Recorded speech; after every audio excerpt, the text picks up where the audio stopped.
നമസ്കാരം.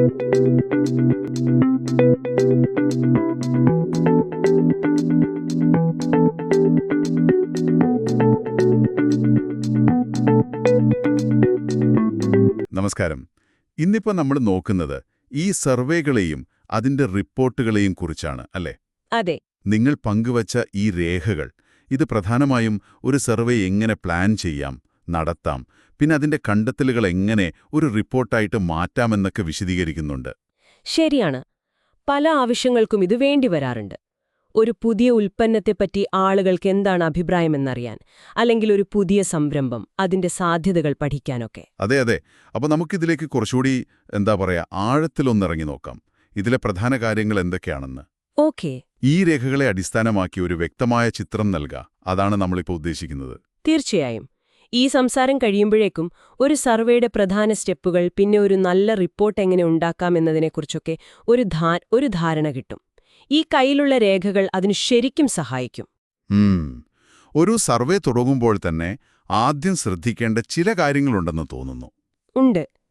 ഏറ്റവും പ്രധാനം, എന്തിനാണ് ഈ സർവേ, എന്താണ് കണ്ടെത്തേണ്ടത് എന്ന് തീരുമാനിക്കുകയാണ്. ഈ ടേംസ് ഓഫ് റെഫറൻസ് എന്ന് പറയുന്നത്. അതെ. പരിഗണനാ വിഷയങ്ങൾ അത് തുടക്കത്തിലേ ഉറപ്പിക്കണം. അല്ലെങ്കിൽ പിന്നെ ലക്ഷ്യം ക്ലിയർ അല്ലെങ്കിൽ സർവേ ചിലപ്പോൾ പാളിപ്പോവാം. ശരി. ശേഖരിച്ച വിവരങ്ങൾ പിന്നെ വേസ്റ്റ് ആവും, അല്ലേ? അതെ. സമയം, പണം ഒക്കെ നഷ്ടാവും. അതോടൊപ്പം തന്നെ ഈ റിപ്പോർട്ട് ആർക്കു വേണ്ടിയാണ് നമ്മൾ ഉണ്ടാക്കുന്നത് എന്നും ചിന്തിക്കണം. ശരിയാണ്. മേലധികാരിക്കാണോ, സഹപ്രവർത്തകർക്കാണോ, അതോ പുറത്തുള്ള ആളുകൾക്കാണോ? അതെ. കാരണം അത് റിപ്പോർട്ടിന്റെ ഒരു ഭാഷയെ, അതിന്റെ സ്റ്റൈലിനെയൊക്കെ മാറ്റും. ഓക്കെ. അപ്പോൾ ലക്ഷ്യം തീരുമാനിച്ചു. അടുത്ത സ്റ്റെപ്പ് വിവരങ്ങൾ ശേഖരിക്കുക എന്നതാണല്ലോ. അതെ. Data collection. അതിന് പല വഴികളുണ്ട്. ഒന്ന്, പേഴ്സണൽ ഒബ്സർവേഷൻ. നേരിട്ട് കണ്ടു മനസ്സിലാക്കുന്നത്. അതെ. കാര്യങ്ങളെ നേരിട്ട് കാണുക, കേൾക്കുക. ആളുകൾ പറയുന്നത് മാത്രമല്ല, അവരുടെ ഒരു ബോഡി ലാംഗ്വേജ്, ഭാവങ്ങളൊക്കെ ശ്രദ്ധിക്കുന്നത് നല്ലതാണ്. ശരി. പിന്നെ അഭിമുഖങ്ങൾ, ഇന്റർവ്യൂസ്. ഇന്റർവ്യൂസ് മറ്റൊരു വഴി. ആളുകളോട് നേരിട്ട് ചോദിച്ച് വിവരങ്ങൾ എടുക്കുക. പക്ഷെ അത് അത്ര എളുപ്പമുള്ള കാര്യമല്ലെന്ന് തോന്നുന്നു. ആളുകളെ കൊണ്ട് കാര്യങ്ങൾ തുറന്നു പറയിപ്പിക്കണ്ടേ? ശരിയാണ്. അതിന് കുറച്ചു ക്ഷമയൊക്കെ വേണം. ഒരു നയപരമായ സമീപനം വേണം. പിന്നെ ഒരുപാട് ആളുകളിൽ നിന്ന് വിവരമെടുക്കണമെങ്കിൽ ഇന്റർവ്യൂ മാത്രം ചിലപ്പോൾ പ്രാക്ടിക്കൽ ആവില്ല. അപ്പോഴാണ് ഈ ചോദ്യാവലി വരുന്നത്, അല്ലേ? ക്വസ്റ്റ്യനേഴ്സ്. അതെ, ക്വസ്റ്റ്യനേഴ്സ്. അപ്പോൾ കുറച്ചുകൂടി എളുപ്പമാണ്. പക്ഷേ ഈ ചോദ്യാവലി ഉണ്ടാക്കുമ്പോഴും നല്ല ശ്രദ്ധ വേണം.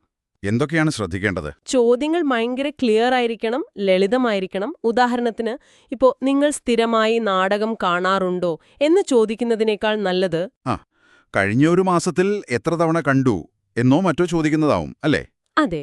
അപ്പോൾ നമുക്ക് കുറച്ചുകൂടി കൃത്യമായ ഉത്തരം കിട്ടും.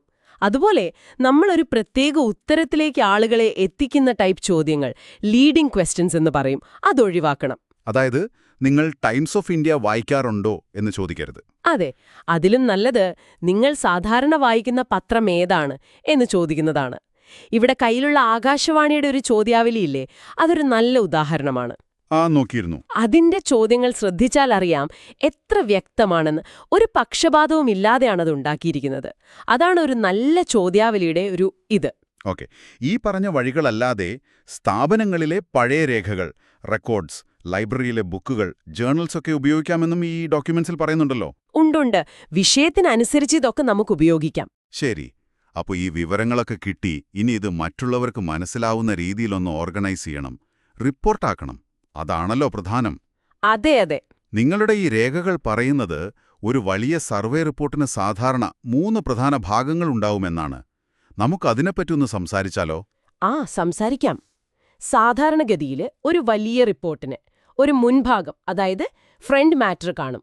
പിന്നെ അതിന്റെ പ്രധാന ഉള്ളടക്കം, ബോഡി. പിന്നൊരു പിൻഭാഗം, ബാക്ക് മാറ്റർ. ഇങ്ങനെ 3 ഭാഗങ്ങൾ. ഈ മുൻഭാഗത്ത് എന്തൊക്കെയാണ് വരുന്നത്? അതില് റിപ്പോർട്ടിന്റെ തലക്കെട്ടുള്ള പേജ്, ടൈറ്റിൽ പേജ് വരും. പിന്നെ എന്തിനാണ് ഈ റിപ്പോർട്ട്, അതിന്റെ ഒരു പശ്ചാത്തലമൊക്കെ പറയുന്ന ഒരു പ്രീഫേസ് അല്ലെങ്കിൽ ആമുഖക്കുറിപ്പ്, ഉള്ളടക്ക പട്ടിക, ടേബിൾ ഓഫ് കണ്ടന്റ്സ്. ചിത്രങ്ങളോ ഗ്രാഫുകളോ ഉണ്ടെങ്കിൽ അതിന്റെ ഒരു ലിസ്റ്റ്.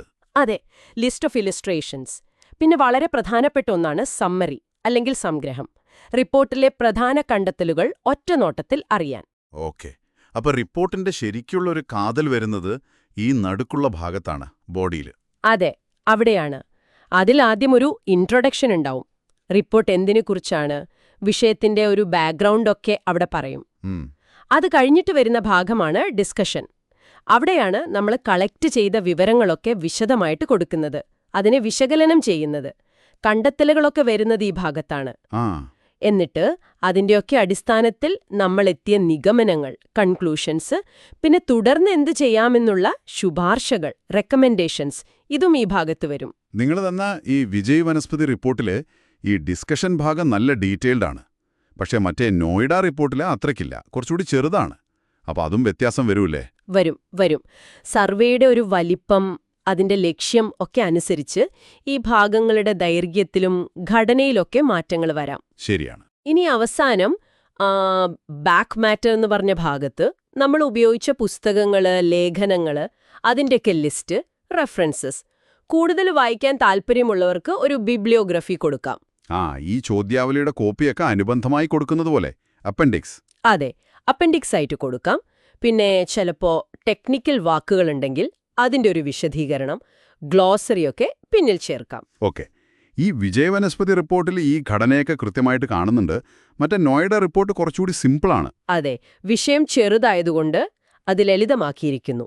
അപ്പോൾ നമുക്കിതൊന്ന് ചുരുക്കി പറഞ്ഞാൽ, ഒരു നല്ല സർവേ റിപ്പോർട്ട് തയ്യാറാക്കണമെങ്കിൽ വ്യക്തമായ ഒരു ലക്ഷ്യം വേണം, ടേംസ് ഓഫ് റെഫറൻസ്, ആർക്കു വേണ്ടിയാണ് എഴുതുന്നത് എന്ന ധാരണ വേണം, പിന്നെ വിവരശേഖരണം, അത് നല്ല ചിട്ടയോടെ ചെയ്യണം. അവസാനം ഈ പറഞ്ഞ പോലെ ഒരു കൃത്യമായ ഘടനയോടെ അത് അവതരിപ്പിക്കണം. ഇതൊക്കെ വളരെ പ്രധാനമാണ്. വളരെ ശരിയാണ്.